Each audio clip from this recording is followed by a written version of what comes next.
أعوذ بالله من الشيطان الرجيم. بسم الله الرحمن الرحيم. تلك الرسل فضلنا بعضهم على بعض منهم من كلم الله ورفع بعضهم درجات وآتينا عيسى ابن مريم البينات وأيدناه بروح القدس ولو شاء الله ما اقتتل الذين من بعدهم من بعد ما جاءتهم البينات ولكن اختلفوا فمنهم من آمن ومنهم من كفر ولو شاء الله ما اقتتلوا ولكن الله يفعل ما يريد. يا أيها الذين آمنوا أنفقوا مما رزقناكم من قبل أن يأتي يوم لا بيع فيه ولا خلة ولا شفاعة والكافرون هم الظالمون. الله لا إله إلا هو الحي القيوم لا تأخذه سنة ولا نوم له ما في السماوات وما في الأرض من ذا الذي يشفع عنده إلا بإذنه يعلم ما بين أيديهم وما خلفهم ولا يحيطون بشيء من علمه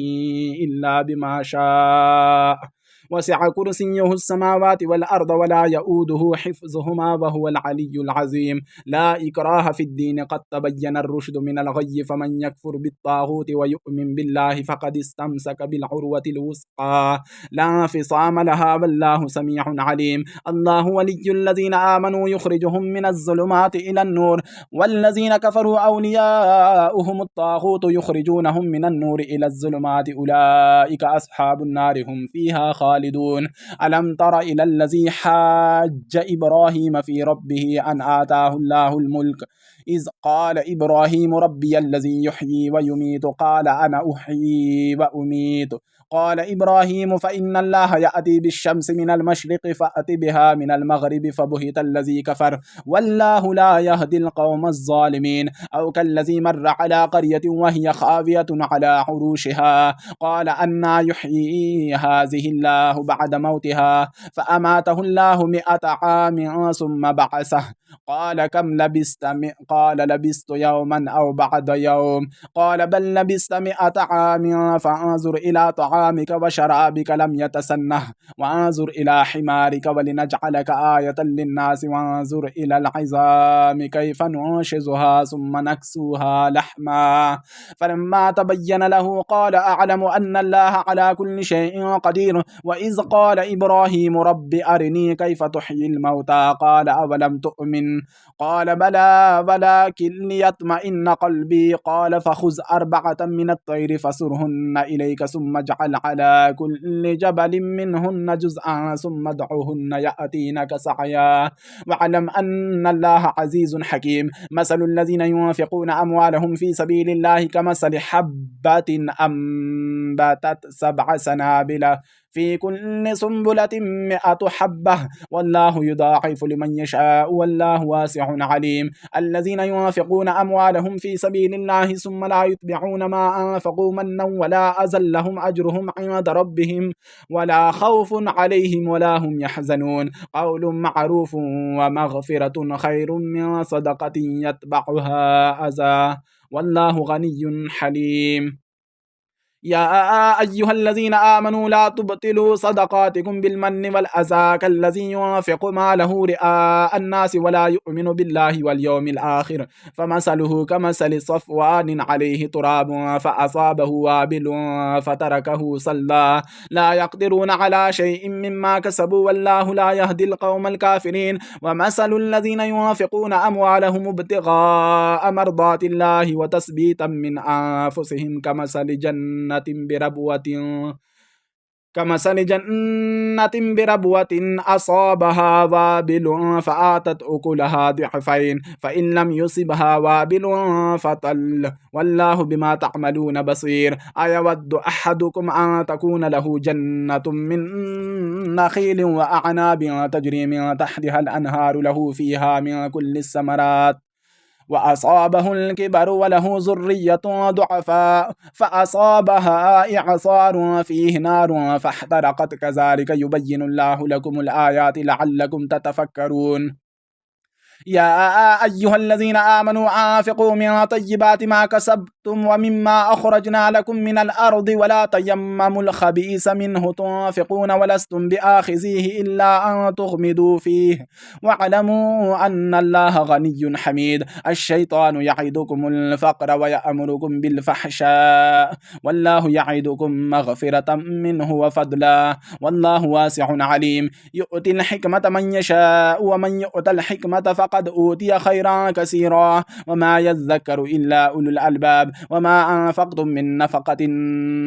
أو نذرتم من نذر فإن الله يعلمه وما للظالمين من أنصار. إن تبدوا الصدقات فنعما هي وإن تخفوها وتؤتوها الفقراء فهو خير لكم ويكفر عنكم من سيئاتكم والله بما تعملون خبير. ليس عليك هداهم ولكن الله يهدي من يشاء وما تنفقوا من خير فلأنفسكم وما تنفقون إلا ابتغاء وجه الله وما تنفقوا من خير يوفى إليكم وأنتم لا تظلمون. للفقراء الذين أحصروا في سبيل الله لا يستطيعون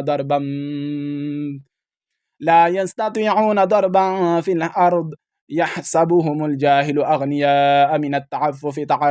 تعرفهم بسيماهم لا يسألون الناس إلحافا وما تنفقوا من خير فإن الله به عليم. الذين ينفقون أموالهم بالليل والنهار سرا وعلانية فلهم أجرهم عند ربهم ولا خوف عليهم ولا هم يحزنون. الذين يأكلون الربا لا يقومون إلا كما يقوم الذي يتخبطه الشيطان من المس ذلك بأنهم قالوا إنما البيع مثل الربا وأحل الله البيع وحرم الربا فمن جاءه موعظة من ربه فانتهى فله ما سلف وأمره إلى الله ومن عاد فأولئك أصحاب النار هم فيها خالدون. يمحق الله الربا ويربي الصدقات والله لا يحب كل كفار أثيم. إن الذين آمنوا وعملوا الصالحات وأقاموا الصلاة وآتوا الزكاة لهم أجرهم عند ربهم ولا خوف عليهم ولا هم يحزنون. يا أيها الذين آمنوا اتقوا الله وذروا ما بقي من الربا إن كنتم مؤمنين فإن لم تفعلوا فأذنوا بحرب من الله ورسوله وإن تبتم فلكم رؤوس أموالكم لا تظلمون ولا تظلمون. وإن كان ذو عسرة فنظرة إلى ميسرة وأن تصدقوا خير لكم إن كنتم تعلمون. واتقوا يوما ترجعون فيه إلى الله ثم توفى كل نفس ما كسبت وهم لا يظلمون. يا أيها الذين آمنوا إذا تداينتم بدين إلى أجل مسمى فاكتبوه وليكتب بينكم كاتب بالعدل ولا يأب كاتب أن يكتب كما علمه الله فليكتب وليملل الذي عليه الحق وليتق الله ربه ولا يبخس منه شيئا فإن كان الذي عليه الحق سفيها أو ضعيفا أو لا يستطيع أن يمله فليملل وليه بالعدل واستشهدوا شهيدين من رجالكم فإن لم يكونا رجلين فرجل وامرأتان ممن ترضون من الشهداء أن تضل إحداهما فتذكر إحداهما الأخرى ولا يأبى الشهداء إذا ما دعوا ولا تسأموا أن تكتبوه صغيرا أو كبيرا إلى أجله ذلكم أقسط عند الله وأقوم للشهادة وأدنى ألا ترتابوا إلا أن تكون تجارة حاضرة تديرونها بينكم فليس عليكم جناح ألا تكتبوها وأشهدوا إذا تبايعتم ولا يضار كاتب ولا شهيد وإن تفعلوا فإنه فسوق بكم واتقوا الله ويعلمكم الله والله بكل شيء عليم. وإن كنتم على سفر ولم تجدوا كاتبا فرهان مقبوضة فإن أمن بعضكم بعضا فليؤدي الذي اؤتمن أمانته وليتق الله ربه ولا تكتموا الشهادة ومن يكتمها فإنه آثم قلبه والله بما تعملون عليم. لله ما في السماوات وما في الأرض وإن تبدوا تبدوا ما في أنفسكم أو تخفوه يحاسبكم به الله فيغفر لمن يشاء ويعذب من يشاء والله على كل شيء قدير. آمن الرسول بما أنزل إليه من ربه والمؤمنون كل آمن بالله وملائكته وكتبه ورسله لا نفرق بين أحد من رسله وقالوا سمعنا وأطعنا غفرانك ربنا وإليك المصير.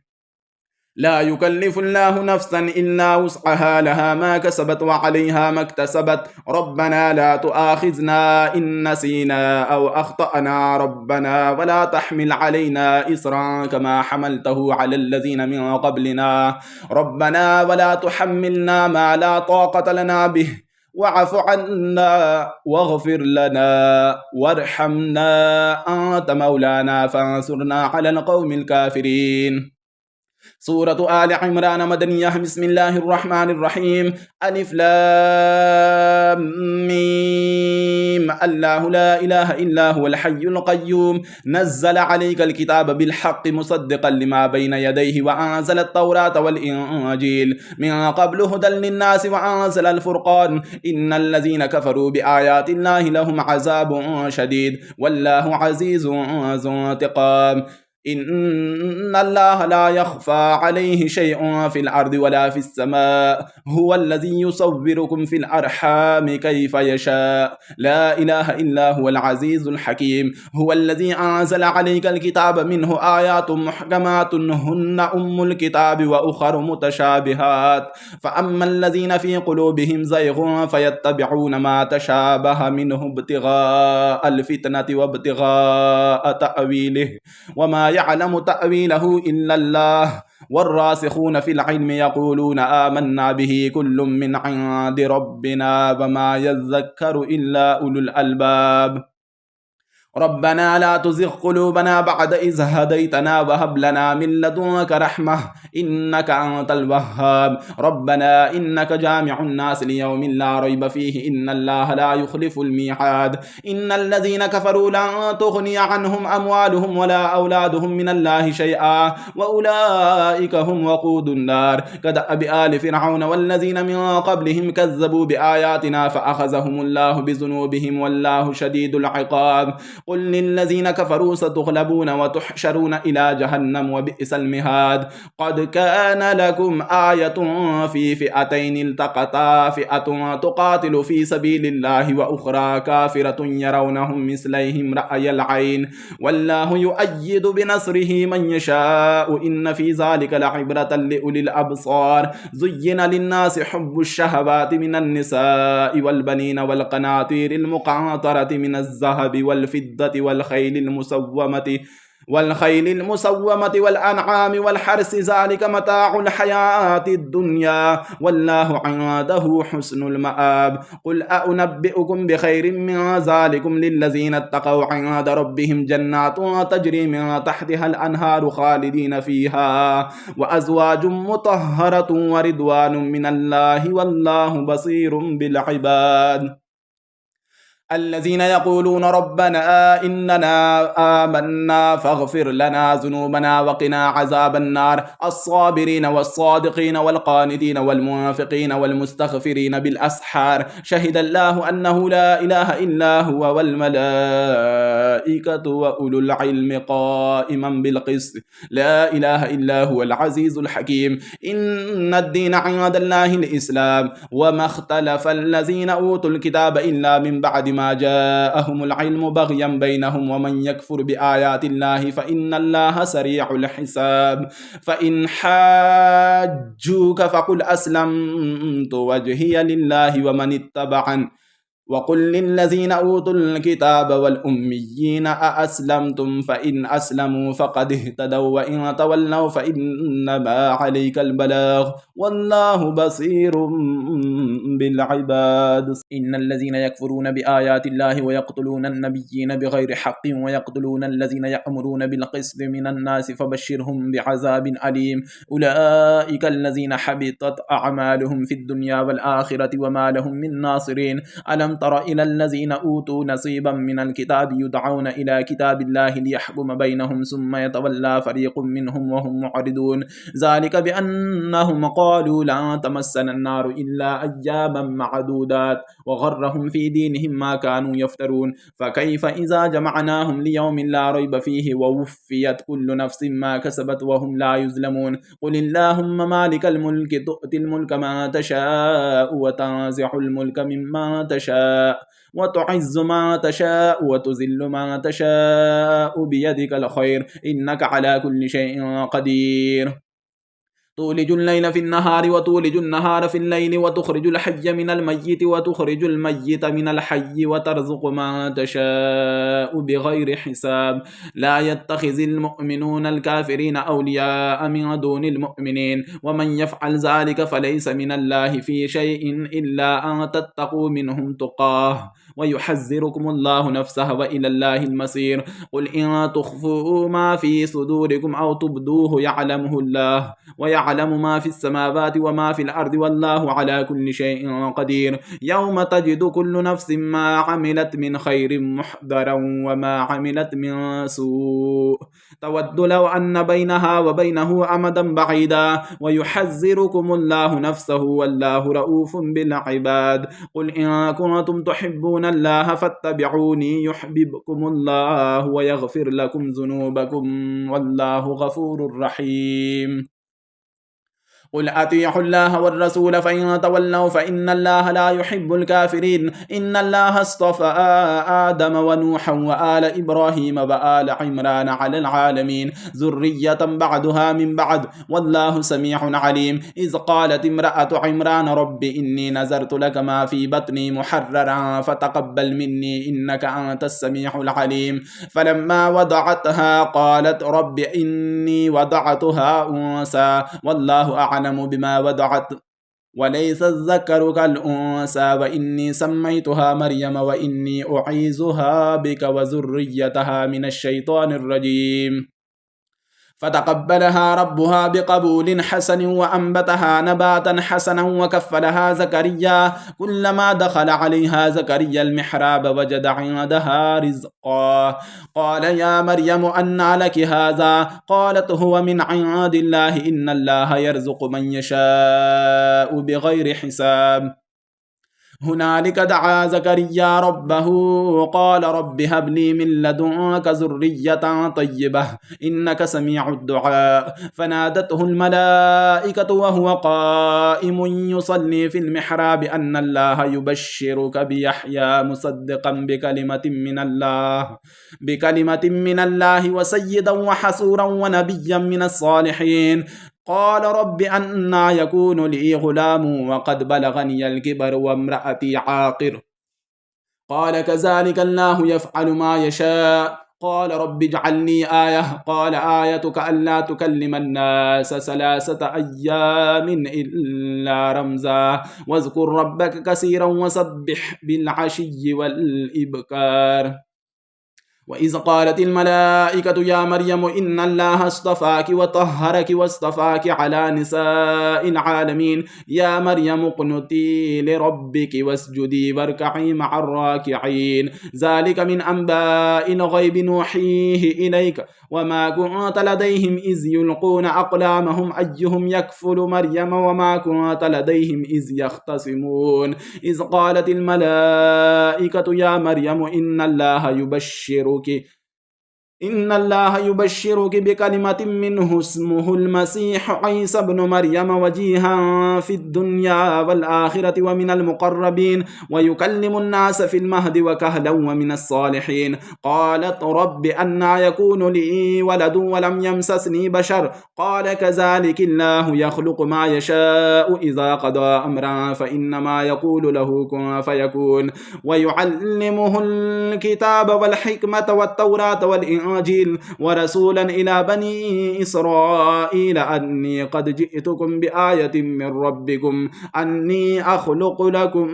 من الطين كهيئة الطير فأنفخ فيه فيكون طيرا بإذن الله وأبرئ الأكمه والأبرص وأحيي الموتى بإذن الله وأنبئكم بما تأكلون وما تدخرون في بيوتكم إن في ذلك لآية لكم إن كنتم مؤمنين ومصدقا لما بين يدي من التوراة ولأحل لكم بعد الذي حرم عليكم وجئتكم بآية من ربكم فاتقوا الله وأطيعون إن الله ربي وربكم فاعبدوه هذا صراط مستقيم فلما أحس عيسى منهم الكفر قال من أنصاري إلى الله قال الحواريون نحن أنصار الله آمنا بالله واشهد بأننا مسلمون ربنا آمنا بما أنزلت واتبعنا الرسول فاكتبنا مع الشاهدين ومكروا ومكر الله والله خير الماكرين إذ قال الله يا عيسى إني متوفيك ورافعك إلي ومطهرك من الذين كفروا وجاعل الذين اتبعوك فوق الذين كفروا إلى يوم القيامة ثم إلي مرجعكم فأحكم بينكم فيما كنتم فيه تختلفون فأما الذين كفروا فأعذبهم عذابا شديدا في الدنيا والآخرة وما لهم من ناصرين وأما الذين آمنوا وعملوا الصالحات فيوفيهم أجورهم والله لا يحب الظالمين ذلك نتلوه عليك من الآيات والذكر الحكيم إن مثل عيسى عند الله كمثل آدم خلقه من تراب ثم قال له كن فيكون الحق من ربك فلا تكن من الممترين فمن حاجك فيه من بعد ما جاءك من العلم فقل تعالوا ندعو أبناءنا وأبناءكم ونساءنا ونساءكم وأنفسنا وأنفسكم ثم نبتهل فنجعل لعنة الله على الكاذبين إن هذا لهو القصص الحق وما من إله إلا الله وإن الله لهو العزيز الحكيم فإن تولوا فإن الله عليم بالمفسدين قل يا أهل الكتاب تعالوا إلى كلمة سواء بيننا وبينكم ألا نعبد إلا الله ولا نشرك به شيئا ولا يتخذ بعضنا بعضا أربابا من دون الله فإن تولوا فقولوا اشهدوا بأننا مسلمون يا أهل الكتاب لم تحاجون في إبراهيم وما أنزلت التوراة والإنجيل إلا من بعده أفلا تعقلون ها أنتم هؤلاء حاججتم فيما لكم به علم فلم تحاجون فيما ليس لكم به علم والله يعلم وأنتم لا تعلمون ما كان إبراهيم يهوديا ولا نصرانيا ولكن كان حنيفا مسلما وما كان من المشركين إن أولى الناس بإبراهيم للذين اتبعوه وهذا النبي والذين آمنوا والله ولي المؤمنين ودت طائفة من أهل الكتاب لو يدلونكم وما يدلون إلا أنفسهم وما يشعرون يا أهل الكتاب لم تكفرون بآيات الله وأنتم تشهدون يا أهل الكتاب لم تلبسون الحق بالباطل وتكتمون الحق وأنتم تعلمون وقالت طائفة من أهل الكتاب آمنوا بالذي أنزل على الذين آمنوا وجه النهار واكفروا آخره لعلهم يرجعون ولا تؤمنوا إلا لمن تبع دينكم قل إن الهدى هدى الله أن يؤتى أحد مثل ما أوتيتم أو يحاجوكم عند ربكم قل إن الفضل بيد الله يؤتيه من يشاء والله واسع عليم يختص برحمته من يشاء والله ذو الفضل العظيم ومن أهل الكتاب من إن تأمنه بقنطار يؤده إليك ومنهم من إن تأمنه بدينار لا يؤده إليك إلا ما دمت عليه قائما ذلك بأنهم قالوا ليس علينا في الأميين سبيل ويقولون على الله الكذب وهم يعلمون بلى من أوفى بعهده واتقى فإن الله يحب المتقين إن الذين يشترون بعهد الله وأيمانهم ثمنا قليلا أولئك لا خلاق لهم في الآخرة ولا يكلمهم الله ولا ينظر إليهم يوم القيامة ولا يزكيهم ولهم عذاب أليم. وإن منهم لفريقا يلوون ألسنتهم بالكتاب لتحسبوه من الكتاب وما هو من الكتاب ويقولون هو من عند الله وما هو من عند الله ويقولون على الله الكذب وهم يعلمون. ما كان لبشر أن يؤتيه الله الكتاب والحكم والنبوة ثم يقول للناس كونوا عبادا لي من دون الله ولكن كونوا ربانيين بما كنتم تعلمون الكتاب وبما كنتم تدرسون ولا يأمركم أن تتخذوا الملائكة والنبيين أربابا أيأمركم بالكفر بعد إذ أنتم مسلمون. وإذ أخذ الله ميثاق النبيين لما آتيتكم من كتاب وحكمة ثم جاءكم رسول مصدق لما معكم لتؤمنن به ولتنصرنه قال أأقررتم وأخذتم على ذلكم إسري قالوا أقررنا قال فاشهدوا وأنا معكم من الشاهدين. فما تولى بعد ذلك فأولئك هم الفاسقون. أفغير دين الله يبغون وله أسلم من في السماوات والأرض طوعا وكرها وإليه يرجعون.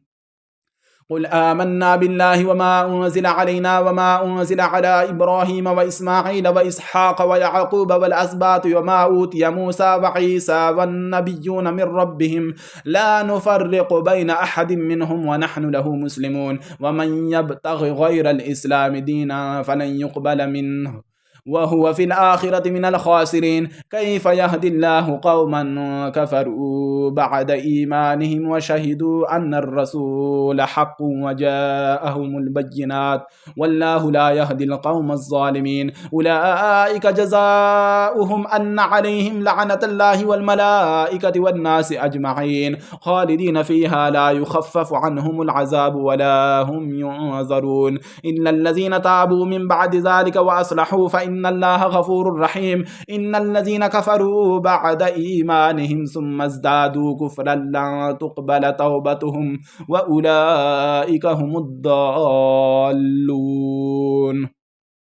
إن الذين كفروا وماتوا وهم كفار فلن يقبل من أحدهم ملء الأرض ذهبا